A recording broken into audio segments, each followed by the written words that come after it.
Ауылдағы апамыз етке шыбын түшіп кетпесін деп барлық шыбындарға памперс кигізіп қойды.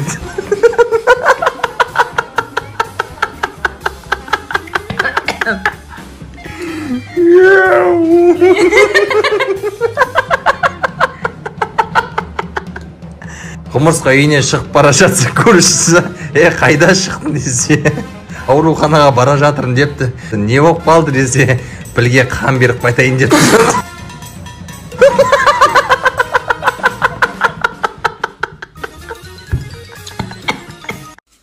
Ішіп алған тасбақа атқа барып сенба жарысатын депті.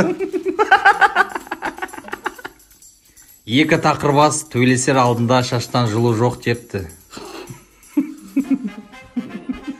Өмірден түніліп кеткен тал, көке мені суармай қойыңызшы депті.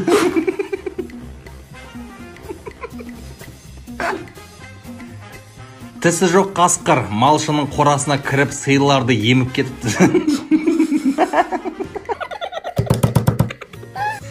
Қобызшы ботына бір нәрсе қыспаса отыра алмайды екен. Саған дұрыс түкірейді.